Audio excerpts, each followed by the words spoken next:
नमस्कार दोस्तों, मुद्दे की बात में आपका स्वागत है।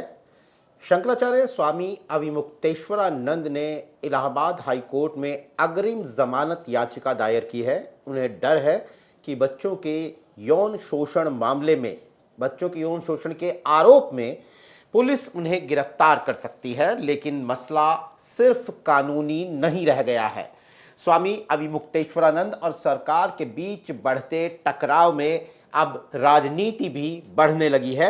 अखिलेश यादव इसे सच्चे संतों का अपमान बता रहे हैं, तो दूसरी तरफ यूपी कांग्रेस प्रदेश के सभी जिलों में प्रदर्शन की तैयारी कर रही है, बल्कि प्रदर्शन की उन्होंने चेतावनी भी दे दी है।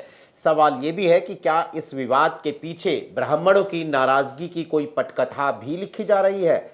इन तमाम बातों पर, इस पूरे मसले की राजनीति को समझने के लिए हमारे साथ लखनऊ से मौजूद हैं हमारे एग्जीक्यूटिव एडिटर कुमार अभिषेक। कुमार, स्वामी शंकराचार्य अविमुक्तेश्वरानंद ने अब एक बेल पिटीशन लगा दी है। उन्हें डर है कि गिरफ्तारी हो सकती है। कुल मिलाकर ये मामला कहाँ जा रहा है? पहले जब क्योंकि एफआईआर हुई तो भी ये अंदाजा लग रहा था कि चलिए कोई एफआईआर हो गई है, लेकिन शंकराचार्य को गिरफ्तार करना इतना आसान नहीं होगा, मामला चलता रहेगा। लेकिन अब बेल पिटीशन लगा दी है, उन्हें डर है कि उनकी गिरफ्तारी भी हो सकती है। कहां जा रहा है ये मामला? निश्चित तौर पर देखिए, ये मामला गिरफ्तारी की तरफ बढ़ तो सकता है। ये डर, ये चिंता शंकराचार्य को भी है। लेकिन क्या सरकार इस स्टेप तक जाएगी, इस कदम को सरकार उठाई? क्योंकि अ, जो आरोप हैं वो पॉक्सो के, उन पर धाराएं लगी हैं। वो एक्ट ऐसा है जिसमें कि गिरफ्तारी बड़ी मस्ट होती है एकदम से। आज शंकराचार्य की तरफ से और उनके जो शिष्य हैं, दोनों की तरफ से हाई कोर्ट में ये पिटीशन डाली गई कि जब तक इसकी विवेचना पूरी नहीं होती तब तक इस मामले में उन्हें अग्रिम जमानत दी जाए, उनकी गिरफ्तारी न हो। खैर, अब इस पर सुनवाई होगी, लेकिन एक एक करके जो ये कदम है वो बढ़ रहे हैं। दरअसल शंकराचार्य की तरफ से अग्रिम जमानत की याचिका इसलिए भी गई क्योंकि एक दिन पहले हरदोई में जो वो दोनों लड़के हैं, नाबालिग और बालिग, एक जो बटुक भी हैं, इन दोनों से पुलिस ने पूछताछ की है। पूछताछ किया, उनका बयान दर्ज कराया है और ये भी जानकारी आ रही है कि शायद उनका मेडिकल भी कराया गया है। तो अगर पुलिस साक्ष्यों के साथ धीरे धीरे बढ़ रही है और शंकराचार्य अविमुक्तेश्वरानंद पल पल से, उनकी पूरी जो उनका जो पूरा आश्रम है, उनके जो लोग हैं वो पल पल से अपडेटेड है, यानी कि कौन सा मूव कहाँ चल रहा है, कौन क्या कर रहा है। तो जैसे ही वो पूछताछ हुई या फिर मेडिकल वाली बात निकल करके आई, वैसे ही इन्होंने हाई कोर्ट में अपना उन्होंने तुरंत अर्जी लगाई है। तो ये देखना होगा कि ये मामला कहां तक जाता है। वैसे गिरफ्तारी का खतरा तो मंडरा रहा है, इसमें कहीं कोई दो राय नहीं है। और शंकराचार्य जब खुद भी कह रहे हैं कि अगर गिरफ्तारी होती है तो कोई विरोध नहीं करेंगे, जो भी कार्रवाई होगी वो उसमें उसका सहयोग करेंगे। लेकिन निश्चित तौर पर यह मामला, नीरज, अब थोड़ा बढ़ता जा रहा है। फिर भी मेरा मानना है कि सरकार के को जब भी प्रशासन कोई इसमें फैसला लेगा तो वो जरूर सरकार की तरफ देखेगा कि इसमें आगे करना क्या है। हो सकता है। सवाल यही है, मेरा अगला सवाल आपसे यही है कि सरकार का क्या रुख होगा। मामला बहुत सेंसिटिव है, तो ऐसे में प्रशासन और पुलिस की कार्रवाई जो है, क्या वो उसमें सरकार का क्या रुख रहेगा? देखिए, ये कहना बड़ा मुश्किल है कि सरकार का रुख क्या होगा। एक चीज तो बड़ा साफ है कि मुख्यमंत्री योगी आदित्यनाथ और अविमुक्तेश्वरानंद, ये दोनों एक दूसरे को फूटी आंख नहीं सुहाते। इसमें कोई लाग लपेट की बात बची नहीं है। जिस तरीके से अविमुक्तेश्वरानंद लगातार मोदी का, योगी का खुल्लम खुल्ला विरोध करते रहे। हालांकि कहना है उनका कि मैं इश्यूज पर विरोध करता हूं, लेकिन जिस तरीके से उनकी लाइन रही है वो उनके विरोध की लाइन रही है। उनकी विरोध की लाइन है तो जितने भी दूसरे विपक्षी दल हैं सब उनके साथ पूरी तरीके से खड़े दिखाई दे रहे हैं। मुख्यमंत्री ने सदन के भीतर कह दिया कि अगर शंकराचार्य, कोई खुद को कह दे कि शंकराचार्य है तो हम नहीं मानते।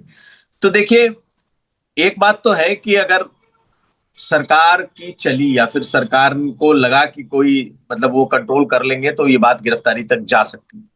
लेकिन माहौल इस तरीके से बन रहा है कि शंकराचार्य गिरफ्तार करना आसान नहीं होगा। देखिए, ये सरकार ऐसी है जो खुद सनातन सनातनी सरकार होने का दावा करती है। ये भी है बीजेपी की कि भाई हिंदुत्व की बात करने वाले, हिंदुओं की रक्षा करने, ऐसे में कोई भी कदम पॉलिटिकल तौर पर सुसाइडल ना हो जाए, इसका ध्यान रखेगी। लेकिन ये कह देना कि सरकार गिरफ्तार करेगी या सरकार की तरफ से गिरफ्तारी की हरी झंडी नहीं मिलेगी, आज के समय में कहना बहुत मुश्किल है। लेकिन दोनों तरफ से इस पूरे मामले में जो कानूनी तैयारी है वो धीरे धीरे पुख्ता होती जा रही है। लेकिन इसे सनातन वर्सेस बीजेपी, सनातन बनाम बीजेपी की शक्ल दे ही रहा है। अखिलेश यादव लगातार इसे सच्चे संतों का अपमान बता रहे हैं, बीजेपी को टारगेट कर रहे हैं। कांग्रेस पार्टी विरोध प्रदर्शन करके प्रधानमंत्री के नाम ज्ञापन सौंपने की बात कर रही है। आपको लगता है कि राजनीति, या सीधी कहें तो सीधा कहें तो चुनावी राजनीति पर ये पूरा मामला कोई असर दिखा रहा है? नहीं, निश्चित तौर पर अल्टीमेटली तो पूरा मामला सियासी हो ही चला है। अगर आप देखें तो अखिलेश यादव ने जो लाइन कल लिखी, भाजपा हटाओ सनातन बचाओ, तो इस तरह की लाइन अमूमन अखिलेश यादव लिखते नहीं। ठीक है, मुद्दे उठाते रहे हैं, लेकिन सनातन बचाओ की बात अखिलेश यादव करेंगे, वो भी बीजेपी से। एक तरीके से उन्हें ये मौका मिल गया है कि भाई मौके पे जिसे कहते हैं चौका लगाना। तो एक बहुत बड़ा वर्ग ऐसा है हिंदुओं में, या बहुत बड़ा वर्ग भाजपा के समर्थकों में ऐसा है जो कम से कम इस टकराव को नहीं चाहता है। उसका मानना है कि हो सकता है कि शंकराचार्य गलत हो सकता है कि वो सरकार की आलोचना कर रहे हों, लेकिन अल्टीमेटली वो एक पीठ के शंकराचार्य हैं, वो बहुत बड़े महंत है। सरकार बेशक न माने, लेकिन बहुत बड़ी तादाद ऐसी है जो भाजपा का ही वोटर है, लेकिन उनको अरेस्ट करने के लेवल तक ये सरकार जाएगी उसका वो विरोध करते हैं। तो बीजेपी के भीतर भी एक बड़ा तबका है जो नहीं चाहता है कि इस मामले को बहुत ज्यादा तूल दिया जाए या इसमें अरेस्टिंग हो। लेकिन अब ऐसे मामले में मामला दर्ज हो चुका है कि ये कौन सा रुख लेगा कहना मुश्किल है। ये सही है कि इसी मौके पे अखिलेश यादव को भी मौका मिला है, कह दिया भाजपा हटाओ सनातन बचाओ, अपने लोगों को लगातार शंकराचार्य के यहाँ भेज रहे हैं। कांग्रेस पार्टी उनके साथ पूरी तरीके से खड़ी है। 11 तारीख को वो लखनऊ कूच करने वाले हैं, लखनऊ आकर के बैठने वाले हैं। गो हत्या पर जो उनकी अपनी मुहिम चल रही है, गाय को राष्ट्रमाता और राजमाता का दर्जा देने, इसके पीछे अगर देखा जाए तो कांग्रेस पार्टी ने खुद को लामबंद कर लिया है कि वो खड़ी है, वो चलेगी, साथ जाएगी। लेकिन दोनों पार्टियों की एक सीमा है कि वो शंकराचार्य के साथ कहां तक जा सकते हैं, क्योंकि एक खतरे भी तो है ना कि शंकराचार्य के साथ आप उनके प्रताड़ना में तो आप खड़े हो जाएं, लेकिन सनातन की बात करते करते क्या गोहत्या, गो प्रतिबंध, गोहत्या प्रतिबंध, सनातन, इस पर क्या ये पार्टियां बढ़ पाएंगी? अखिलेश यादव ने थोड़ी सी कह सकते हैं एक आध कदम बढ़ के उन्होंने दिखाया है, लेकिन उनके पास उनका जो अपना वोट बैंक है उनको सबको समेट के चलना है। इसलिए मुझे लगता है कि पार्टियां उनके साथ खड़ी तो हैं, लेकिन वो खड़ी उस लेवल तक है कि उनको प्रताड़ित ना किया जाए, या फिर उनके बहाने बीजेपी का सनातन हिंदुत्व सबको कटघरे में खड़ा किया जाए। लेकिन वो उनके पूरे मुद्दों के साथ खड़े हो पाएंगे, मुझे ऐसा नहीं लगता। कि मैं तो इससे एक स्टेप आगे की बात भी आपसे करना चाहता हूं कि ये एक दुधारी तलवार भी तो है। विपक्ष जिस मुस्तैदी से साथ में खड़ा है शंकराचार्य अविमुक्तेश्वरानंद के, उनके खिलाफ कुल मिलाकर एक थाने में एफआईआर है पॉक्सो एक्ट की।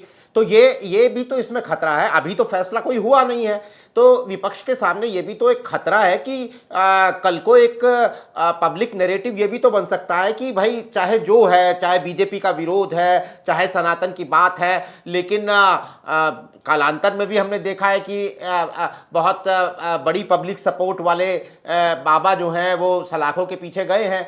तो विपक्ष ये खतरा भी तो ले रहा है कि कल को पब्लिक नैरेटिव ये बने कि भाई आप इतने घिनौने आरोप जिन पर लगे हुए हैं उन पर आप आरोपों की जांच से पहले उनके साथ क्यों खड़े हो गए हैं? ये बात तो बिल्कुल ठीक है कि ये दोधारी तलवार है, लेकिन जो नैरेटिव इस वक्त सेट हो रहा है वो धीरे धीरे इस तरीके से आज के समय में सेट है। अगर हम आज तक की बात करें कि आज जो नैरेटिव है वो ये है कि इन्हें प्रताड़ित किया जा रहा है, इन्हें फंसाने की कोशिश की जा रही है, ये सरकार के खिलाफ बोलने वाले शंकराचार्य हैं, इन्होंने हमेशा मोदी और योगी सरकार के से पंगा लिया है, हमेशा इनके खिलाफ रहे हैं। तो इनको फंसाया जा रहा है, ये एक नैरेटिव सेट है। जब तक ये नैरेटिव हावी है तब तक ये पार्टियां पूरी तरीके से इनके साथ खड़ी होंगी। लेकिन अगर किसी भी तरीके से ये बात निकल करके सामने आ जाती है कि नहीं, उन लड़कों के बात में भी दम है, उन बच्चों के बात में भी दम है, और उन्होंने जो आरोप लगाए हैं वो कहीं ना कहीं सही है। देखिए, आज के समय में अगर आप देखें तो नैरेटिव का पलड़ा झुका हुआ है शंकराचार्य की तरफ, क्योंकि जिस शख्स ने आरोप लगाए हैं उस पर भी कई तरह के आरोप हैं, और उनकी भी पूरी, जिसे कहते हैं कुंडली, ये शंकराचार्य की टीम निकाल करके रख रही है, तो दूध का धुला तो कोई नहीं है। लेकिन आज के समय में जो नैरेटिव है वो इस वक्त शंकराचार्य के साथ दिख रहा है, तो सारे विपक्ष वाले उसके साथ खड़े हैं। तो इसीलिए मैंने कहा ना कि वो किस लेवल तक जाएंगे ये कहना मुश्किल है। आज खड़े हैं, क्या कल खड़े रह पाएंगे? अगर ये नैरेटिव बदला, क्या है कि नैरेटिव बदलने में बहुत समय नहीं लगता। अगर इस मामले में सचमुच कोई इस तरीके से सबूत सामने आ गए, या फिर जिस तरीके का आरोप, एक तरीके से घिनौना आरोप लगा है, ये कहीं कल को हावी हो गया, तो फिर इन पार्टियों के लिए सचमुच डिफेंड करना बहुत मुश्किल हो जाएगा, या खुद का चेहरा बचाना मुश्किल हो जाएगा। इसलिए मैं कह रहा हूं कि ये एक लेवल तक जाएंगी, और आज इसलिए भी साथ खड़ी है क्योंकि आज उन्हें लगता है कि जो नैरेटिव है वो शंकराचार्य के पक्ष में है, या फिर जो सहानुभूति है वो शंकराचार्य के पक्ष में है, और सरकार इस मुद्दे पर घिर रही है। तो ये दोनों पार्टियां, नेता, तमाम लोग उनके साथ खड़े होते दिख रहे हैं। अब आगे देखना है कि क्या ये मामला टाइम फिस होता है, तब तो सरकार के लिए बड़ी मुसीबत होगी, क्योंकि इतने कुछ होने के बाद भी कुछ नहीं निकला, खोदा पहाड़ निकली चुईया। लेकिन अगर इस मामले में कुछ निकल आया तो फिर इनके लिए मुश्किल होगी। तो ये दो नहीं, और शंकराचार्य भी, जो बात आप कह रहे हैं वो शंकराचार्य भी कह रहे हैं कि निचली अदालत जो होती है वो जनता की अदालत होती है और वो इसका फैसला करेगी। यानी शंकराचार्य भी फिलहाल इस बात से मुतमईन लगते हैं कि लोग उनके साथ हैं, जनता उनके साथ है। नहीं, शंकराचार्य खुद भी चुनाव लड़ चुके हैं। पिछला चुनाव उत्तर बिहार में उन्होंने अपने कैंडिडेट्स खड़े किए, तो वो शंकराचार्य ऐसे शंकराचार्य हैं जो कि सियासी शंकराचार्य भी आप इनको कह सकते हैं, क्योंकि मैंने नहीं सुना कि इनके अलावा किसी और शंकराचार्य ने अपनी पार्टी बनाई हो, अपने उम्मीदवार लड़ाए हों, खुद चुनाव लड़े हों। ये भी खुद चुनाव लड़ करके ही इन्होंने अपनी राजनीति शुरू की थी। तो ये राजनीति से आध्यात्म और शंकराचार्य की पीठ की तरफ आए हुए शख्स हैं, तो इनको जब ये बयान देते हैं कि अल्टीमेटली जो अदालत है जनता की अदालत है, तो वो उस तरफ इशारा कर रहे हैं। इनका अपना, कह सकते हैं कि इनका पुराना वो फील्ड रहा है। लेकिन फिर भी शंकराचार्य एक पद है, एक पदवी है, एक सम्मान है, और लोग उससे जुड़ते हैं। तो शंकराचार्य के समर्थन में अगर कोई माहौल है तो वो अविमुक्तेश्वरानंद के समर्थन में माहौल नहीं है। वो माहौल उस पीठ का है, वो उस पद का है, उस पद की गरिमा के साथ जुड़ा हुआ है जिसका वो प्रतिनिधित्व करते हैं। कि भाई ज्योतिष पीठ के अगर वो शंकराचार्य हैं, बद्रीनाथ पे उनकी पीठ है, तो वो उससे जुड़े हुए हैं। और बहुत बड़ा वर्ग में, जैसे मैंने बताया, कि बीजेपी के भीतर भी है जो इस मुद्दे को इस लेवल तक ले जाने का हिमायती कतई नहीं है। उसको लगता है कि भाई चलो किसी तरीके से ये मामला रफा दफा होना चाहिए, क्योंकि ये अब चौक चौराहों, गली गलियारों की बात हो गई है। घरों में इसकी चर्चा होने लगी है। कुछ लोग इनके समर्थन में हैं, कुछ लोग इनके विरोध में हैं, कुछ सरकार के साथ हैं, कुछ शंकराचार्य के साथ हैं। तो अब शंकराचार्य एक्चुअल में देखा जाए तो एक विपक्ष के प्रतीक के तौर पर बनते जा रहे हैं। अगर ये जो भी आरोप है, अगर ये स्टैंड करते हैं तो उनको मुश्किल होगा, और अगर ये स्टैंड नहीं किए तो फिर सरकार के लिए भी फेस सेविंग मुश्किल है।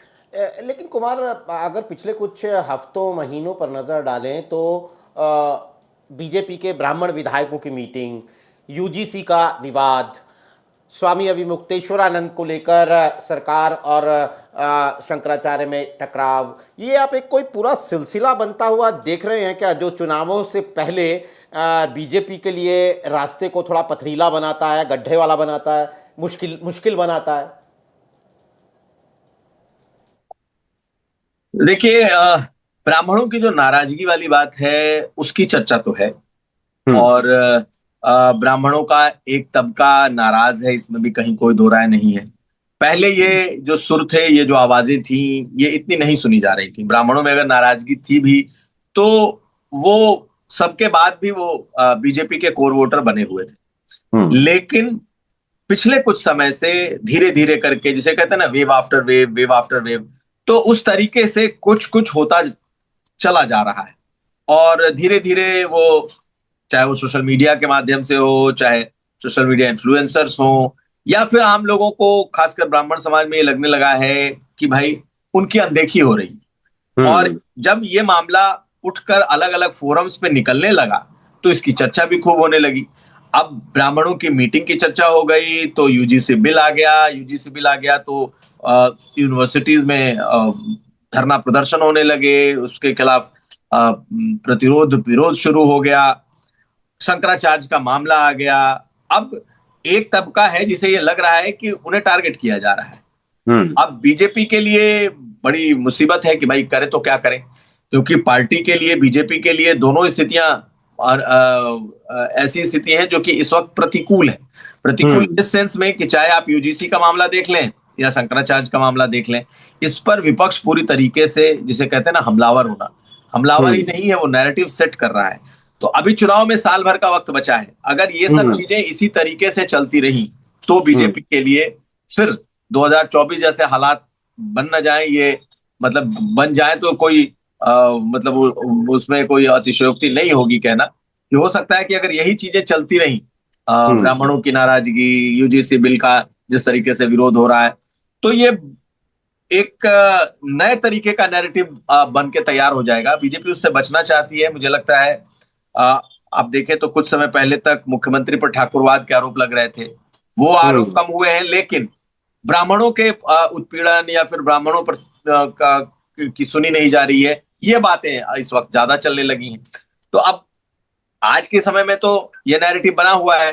अब बीजेपी का कोई केंद्रीय नेतृत्व या बीजेपी जैसी पार्टी है, वो इसको अभी बहुत, मुझे लगता है इस पर बहुत ज्यादा सोच विचार चल रहा होगा, लेकिन कुछ एक्ट पार्टी की तरफ से नहीं है कि जो चल रहा है चलने दो। सरकार की तरफ से अगर आप देखें तो सरकार का कहना है कि भाई न यूजीसी में हमारा, ना हम न 3 में है, ना 13 में, ना ये शंकराचार्य में हम न 3 में है, न 13 में। हालांकि लोग नहीं मानते, उनका कहना है कि भाई ये दो संतों की लड़ाई है, उस बीच में जो हुआ है उस हिसाब से चीजें हैं। तो मुझे लग रहा है कि बचने की एक कोशिश है, लेकिन अगर ये मामला आगे और बढ़ा, अगर इसमें गिरफ्तारी जैसी चीजें हुई, तब ये आउट ऑफ हैंड हो सकता है। अभी मुझे लगता है कि एक नैरेटिव तैयार है, और ये कितने दिनों तक ये बना रहता है, एक साल तक क्या खींच के ले जाएंगे इसको, या इसी में और नैरेटिव जुड़ता जाएगा, इसी में और बातें जुड़ती जाएंगी, ये देखने वाली बात होगी। आज की स्थिति में सिचुएशन सचमुच ऐसा है कि एक बड़ा वर्ग जो भाजपा का समर्थक था उसमें नाराजगी है। नहीं, और इसके अलावा एक और चुनौती शायद बीजेपी के सामने है कि यूजीसी जैसे मसले पर बीजेपी को बाहर यानी विपक्ष के अलावा अपने उनके सांसद भी अपनी अपनी राजनीति के अलावा अलग अलग सुर अलाप रहे हैं। कंफ्यूजन दिख रहा है। बृजभूषण शरण सिंह कह रहे हैं, चूंकि वो ठाकुर बिरादरी से आते हैं, कि यूजीसी का मामला गांव-गांव तक पहुंच गया है, बीजेपी के लिए उल्टा पड़ सकता है। वहीं ओबीसी बिरादरी से आते हैं साक्षी महाराज, तो वो कह रहे हैं कि स्वर्ण समाज फालतू में प्रदर्शन कर रहा है। तो बीजेपी के अंदर भी एक कॉन्फ्लिक्ट, एक कंफ्यूजन की स्थिति पैदा हो रही है।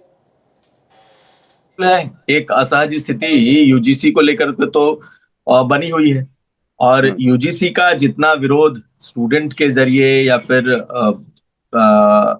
यूनिवर्सिटीज के भीतर हो रहा है, अभी तक ये सिर्फ और सिर्फ सवर्ण समाज का विरोध है। लेकिन अगर ये विरोध और तीव्र होता गया तो दूसरे तरफ भी इसका पोलराइजेशन हो सकता है, इसका खतरा तो बना हुआ है, इसमें कहीं कोई दो राय नहीं है। बीजेपी के लिए ये मुश्किल है कि वो इसका विरोध करे या इसका समर्थन करे। मुझे लगता है बीजेपी जैसी पार्टी इस मामले में कुछ बोलेगी ही नहीं, वो इंतजार करेगी कि सुप्रीम कोर्ट का इस पर क्या अल्टीमेटली फैसला आता है। एक अगर आप देखें तो आंसर संघ प्रमुख ने दिया था, लेकिन ये मामला उस तरीके से रुकता हुआ दिख नहीं रहा। हाँ, ये बीजेपी के भीतर जो अलग अलग जो सवर्ण चेहरे हैं, जो बड़े चेहरे हैं नेता, वो असहज हो रहे हैं, इसमें कोई दो राय नहीं है। अब बृजभूषण शरण सिंह को देखा जाए तो बृजभूषण शरण सिंह ने जिस तरीके की बातें की, हालांकि बृजभूषण शरण सिंह अभी संसद में नहीं है और वो खुद संसद में जाने के लिए उतावले भी हैं, वो चाहते भी हैं कि हर हाल में वो एक्टिव पॉलिटिक्स में, चुनावी पॉलिटिक्स में रहें, तो उनका बयान उस तरीके से भी देखा जा सकता है। लेकिन जब वो कह रहे हैं कि गांव गांव में एक करंट है और हर कोई नाराज है, और साक्षी महाराज ये कह रहे हैं कि अगर ठीक है, अगर आज सवर्ण समाज का विरोध, अगर यूजीसी को सवर्ण समाज अपना मान ले रहा है कि हमारा विरोध है, हम्म। तो इसके विरोध में अगर बाकी सारे ओबीसी और दलित ये कह दें कि फिर यूजीसी बिल के का समर्थन हमारा है, तो फिर कौन रहेगा, कौन कोई बचेगा? हम्म। तो देखिए, ये हम्म। एक असहज स्थिति बीजेपी के भीतर है। मुझे लग रहा हम्म। है कि पार्टी के भीतर इसको लेकर के बहुत ज्यादा कोई असहजता नहीं है, लेकिन जो सोशल मीडिया का एक बहुत बड़ा कैनवास है, उस पर ये हम्म। लड़ाई लड़ी जा रही है। उससे इन्फ्लुएंस बीजेपी के नेता भी हो रहे हैं, लेकिन इसकी चर्चा ब्राह्मण समाज में, सवर्ण समाज में है, और इसका अगर कोई ना कोई ऐसा हल जो कि सबको मंजूर हो नहीं ढूंढा गया, तो ये बीजेपी के जो कहते कहते हैं ना पॉलिटिकल फॉर्च्यून, उस पर तो असर डाल सकता है। लेकिन अभी बहुत हम्म। टाइम बचा है, देखना है कि जी। इसमें किस तरीके से आगे चीजें होती हैं। बीजेपी असहज है इस चीज को लेकर। बीजेपी असहज है। एक बात और कि चूंकि ब्राह्मण समाज में एक तरह की बेचैनी दिख रही है, अब इस पे विपक्ष की एक जो समानांतर लामबंदी चल रही है, मतलब मायावती जैसी नेता घूसखोर पंडित टाइटल को लेकर मुखर हो जाती हैं, इन्हें पंडितों का अपमान बता देती हैं। अखिलेश यादव की पार्टी को ब्राह्मण चेहरे ज्वाइन कर रहे हैं, चाहे वो कोई यूट्यूबर एजुकेटर हो, चाहे वो दूसरी पार्टियों के नेता हो।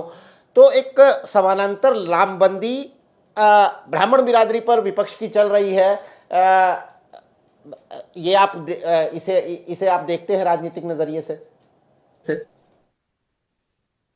नहीं, वो तो दिख रहा है इसलिए क्योंकि अखिलेश यादव पीडीए पीडीए कह तो रहे हैं, लेकिन हम्म। पीडीए के साथ साथ अब वो सनातन की भी बात कर रहे हैं। तो सनातन की बिल्कुल। बात करने का मतलब क्या है? वो हम्म। बीजेपी से जो नाराज तबका है या जो नाराज हो रहा है, खास करके ब्राह्मणों को ही तो देखा जाए तो उनके निशाने पर वो ब्राह्मण वोट्स भी तो हैं, वो वोटर्स भी तो हैं, कि भाई अगर बीजेपी का ये तबका बीजेपी से अलग हो जाए या नाराज हो जाए और उनके साथ आ जाए, तो उनके लिए उनका जो एक जिसको कहते हैं ना पॉलिटिकल कैपिटल कितना बढ़ जाएगा। और हम्म। वो एक ऐसा समाज है जो नैरेटिव गढ़ता है, जो तय करता है, चौक चौराहों पर उनकी वो चर्चा करते कराते हैं। तो ये उन्हें भी मालूम है। इसलिए आप देखें तो पीडीए के साथ साथ अब अखिलेश यादव लगातार सनातन की बात करना, अपने मंदिर की फोटो पोस्ट करना, जो उनका केदारेश्वर मंदिर है उनकी बातें करना। आप जगह जगह वो जा रहे हैं तो मंदिरों में जाकर के पूजा कर रहे हैं, उसकी तस्वीरें आना। तो ये सब चीजें तो दिखा रही हैं कि भाई अखिलेश यादव पर जो एक मुस्लिम परस्त नेता का जो एक लेवल चिपका हुआ था, उसको उन्होंने एक तरीके से हटाने की भी कोशिश की, और एक मैसेज उन लोगों को दे रहे हैं जो लगता है बीजेपी का कोर वोटर है लेकिन नाराज है और उनके साथ आ सकता है। तो अभी अखिलेश यादव जिस तरीके से अपने टिकटों के बंटवारों को सोच रहे हैं, उसमें हो सकता है कि ब्राह्मणों के लिए भी उनके पास एक खास फॉर्मूला हो, वो आने वाले दिन में पता चलेगा। लेकिन पीडीए के साथ साथ पीडीए प्लस जो उनका है वो यही है। भले ही 1 साल के करीब का वक्त बचा हो चुनाव में, लेकिन जिस तरह की सरगर्मियां, जिस तरह की उठापटक, जिस तरह की हलचलें हम उत्तर प्रदेश के सियासी गलियारों में देख रहे हैं, वो साफ ये गवाही दे रही है कि ये वक्त जो है वो पलक झपकते बीतने वाला है, और चुनाव के असली मैदान में, मैदान जंग में हमें ये पार्टियां नज़र आने वाली हैं। आज हमारे साथ इस कार्यक्रम में जुड़ने के लिए कुमार अभिषेक, आपका बहुत बहुत शुक्रिया। तमाम दर्शकों का भी आभार। आज के लिए नमस्कार।